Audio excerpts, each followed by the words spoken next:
r/ask Reddit. What's the biggest scam in life that no one wants to admit?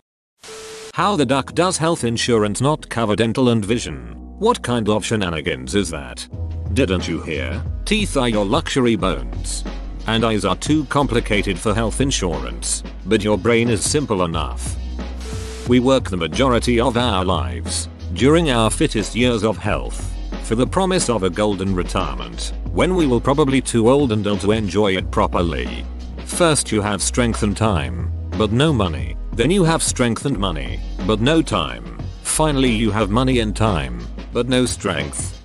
I've heard it as energy instead of strength, but yeah, same idea. The easy to join, difficult to cancel subscription model. Pioneered by gyms. I cancelled mine as soon as lockdown started and I put together a home gym. Literally had to print out something from their website and mail it and then call them 3 times. That whole business model is based on people signing up, not going, and putting off cancelling due to a combination of not wanting to admit failure and the whole process being a pain in the ass. If everyone with a gym membership went just twice a week, they'd have a real problem on their hands.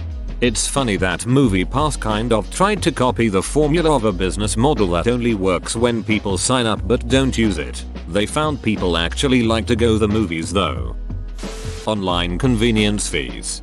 My bank has free bill pay and will mail them a check if they don't have any other option. So now they get a check from me and the inconvenience fee is their own cost to process the thing. Get paid slower, etc. That's my r/malicious compliance story for my HOA fees. Mom, tell me the truth and I won't be mad. 100% my kids are early teens now and any attempted cover-ups are way worse than the crimes. Plus, I'm not mad, I'm disappointed. The trick to make this work is not rip their ducking heads off when they do tell you in that moment, because otherwise you're just teaching them that lying at least gives them a chance to avoid your abuse. Thanks for that. Dad edit. Fixed some spelling. I'm sorry so many of you can relate, but damn, I didn't get a single negative response here. Such a sweet thread. The entire wedding industry, to be clear. Not marriage but weddings specifically. I'm happily married to my wife and we were content to do something special, just the two of us. Maybe spend a couple of grand and treat ourselves a little bit to something amazing. Cue the families getting involved and before you know it we're spending closer to 20 grand on one day and feeding a bunch of people I've not heard of before or since the wedding. 100% agree. There were 3 people at my wedding, which was held in a small bar before it opened. We were interested in having a marriage, not a wedding. Spent our money on a vacation. Still going strong 16 years later. Same here. My husband and I, his 2 sisters, and his parents. We all went out to dinner after. We just celebrated our 17th wedding anniversary this month. I've been to big weddings and the receptions were fun. But I saw all the stress and how consuming it all was. The weddings became more about making sure everything went off without a hitch, and less about just enjoying that special moment between 2 partners. The subscription-based economy. This makes me so angry. Why does everything have to be a subscription now? I mean, I know why but I still hate it. I imagine it's a ton of easy profit, instead of having to constantly advertise to keep you hooked and buying each month. They just have to hook you once into a long-term commitment. Ticketmaster. I used them to go see my first comedian. Got 2 seats priced at $90 each. My total was $313. I'm not good at math, but I knew something was wrong there. Their fee per ticket is just nuts. I ended up getting seats that were about $45 each and it still cost me almost $200. I wanted to get my husband Steely Dan tickets for Christmas. Tickets were $75 each. The total was $212. The fees almost equaled the cost of another ticket. I didn't buy them because hell no. Paying exorbitant amounts of money for health insurance, and still having to pay boatloads of cash for any doctor/hospital visits. And then being denied coverage or charged extra because of some loophole or technicality. Oh yes, that hospital takes your insurance, but the visiting physician that day is with an organization that's out of network, so ducking hole, how are we supposed to know that? Edit. Obligatory RIP my inbox. The number of upvotes and shared stories this comment has received is a testament to the fact that these aren't isolated incidents and so many Americans have struggled with this bait and switch insurance BS. Some of you are saying that they now have to inform you in these circumstances. This is great news, assuming they're actually doing due diligence to make sure it's really happening. I just have a gut feeling that the same people who would play this type of greedy malicious game in the first place might be the same people who might not inform you and bank on you not knowing any better. Edit 2. Oh, look at that. 10 years cake day. Or when your doctor orders a test that someone at the insurance company decides is not medically required, so you get a bill in the mail for $1,500 and then you spend months fighting it, telling them it is medically necessary. American private health insurance really is a scam. Reddit awards. I like to think of Reddit awards as microtransactions that give you super upvotes in a free to play game, which is why I don't understand how anyone on Reddit uses them. Works every time with these clowns. Edit. Y'all got me laughing my ass off. $18 salad LOL. Water is $3 while pop is $1 signee. Bottled water versus in-can bottled soda. It's pop in Canada. One time I was at Burger King and ordered a meal item and asked for a water as my included drink. Didn't notice it immediately, but they added $1 to my bill for the water. Hustle culture. Bought a gold membership and a greeting card MLM so I could send unlimited custom cards. My coach thought I was taking it seriously as a moneymaker. Plus he wanted me to recruit more people for his downline. He actually asked, "Are there any friendships you can leverage?" Yep, that made my skin crawl. My fiance and I had to convince her brother last year not to join a pharmaceutical MLM. They had a website that described the different tiers you could achieve and how much you could make. Would have been hilarious if we weren't trying to convince her brother not to spend his life savings on it. They called it the 5x12 program or something. Basically, convince 5 people to work below you, then have those 5 convince another 5 people as well, etc etc. If you succeeded, then you would be estimated to be making around $500 000 per year. Know how many people that comes out to working for you? 1. 220, 703, 125 people. So, like 15% of the world population. We gave her brother that information and he studied AI learned tried it. Click here to unsubscribe to this email notification. I clicked. Hope I never hear from you again.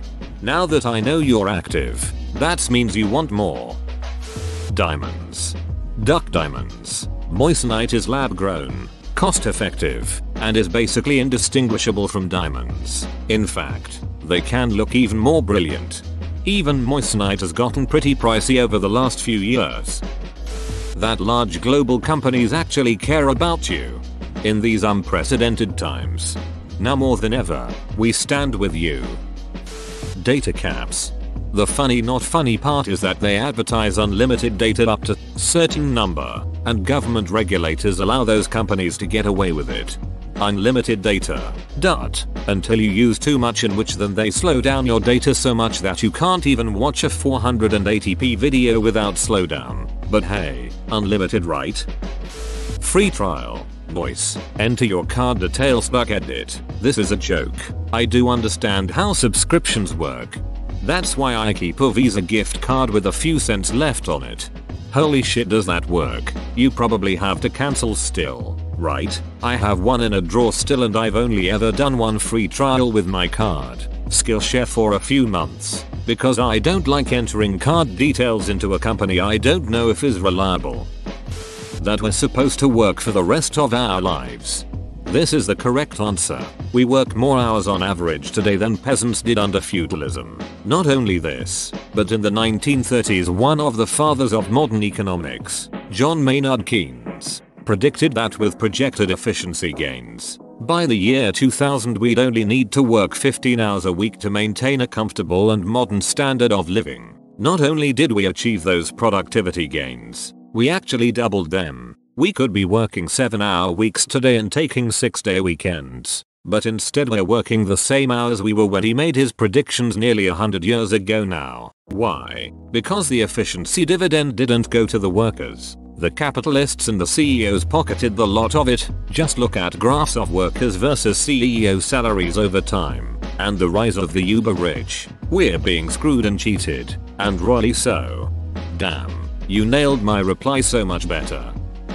The prices of anything baby related, toys, food, clothes, etc. was in a store on Saturday to get a cot mattress and cover. I cried.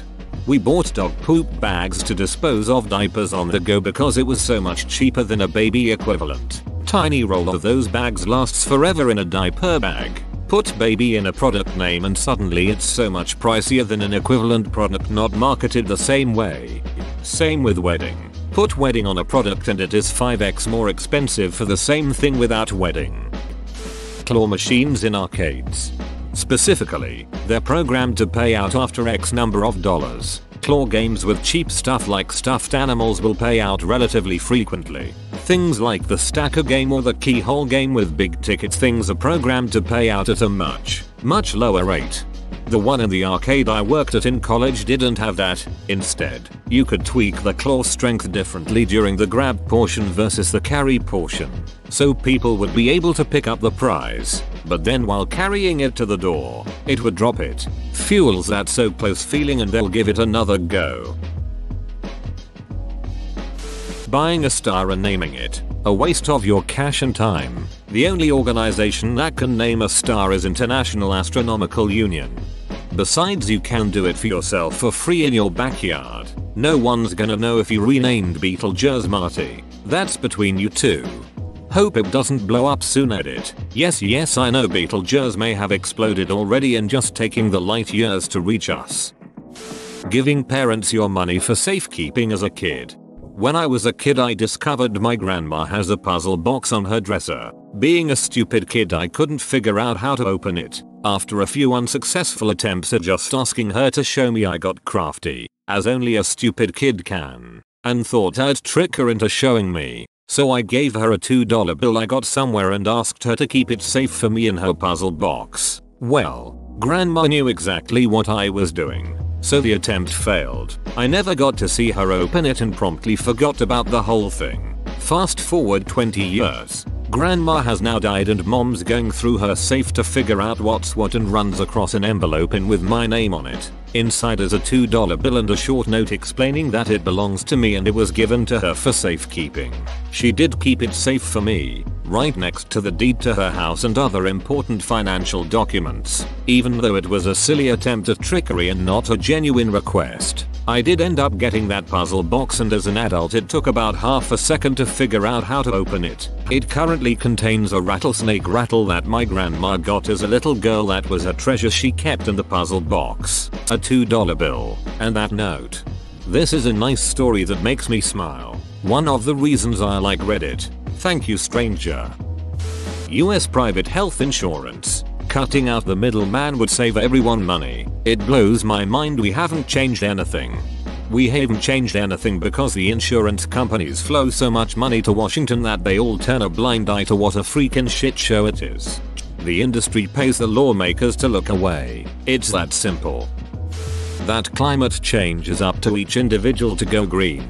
It was a campaign by BP that pushed the solution as each individual going green instead of the dozen massive corporations that account for the lion's share of greenhouse gases. Going green is good, but it's a drop in the bucket compared to oil companies, industrial farming, and cargo ships. Edit. Lots of yet to participate in society. Curious type comments from the usual contrarians. Your hot air is adding to the problem. That the fashion industry is anything other than planned obsolescence, designed simply to get people to spend money for no reason. I've noticed even my recent buys of simple t-shirts will degrade much faster than a decade ago. I still have a shirt from JCPenney I got 16 years ago that hasn't faded, thinned out, or much else. That shirt from 2 years ago though, insta holes. I very much noticed this. There are some exceptions, but in general the quality of clothing has diminished and the lint trap in the dryer is well used. Tipping culture. It's how businesses scam the general public into paying additional costs so they could avoid paying their staff a living wage. You and the general public can't even boycott it, BC. If you do, you're the a-hole. That saving the earth is in the hands of consumers and not big companies. Gestures broadly, this pretty much covers it. Fashion trends, and the incredible amount of waste it creates if everyone learned how to mend older garments in school, and value was placed on investing in a few quality made items instead of a closet full of disposable fast fashion, there would be way less clothing in landfills and way less demand for chemical laden garments to be cranked out in sweatshops. Our relationship to clothing is so warped. Open bracket. Buying second hand is a great way to wiggle out of the grip of the fashion industry if it's available to you. Mega churches on TV and elsewhere. Nothing would send Jesus into table flipping mode faster than seeing a mega church. Insurance. My great grandfather was a doctor, and there were stories of him treating people, often for free. He and his wife helped an entire family with scarlet fever in exchange for a jar of blackberry jam. My great grandfather was a traveling doctor in rural VA. He had to perform an emergency cesarean and the husband pointed a shotgun at him and said if his wife died, he'd die. Cesarean was successful, and when the man asked how he could pay, my grandfather said, your shotgun. We still have it in our family. Trickle down economics. It actually does work. You just need to give it time. Yep, just give it time. In a decade now it should start working.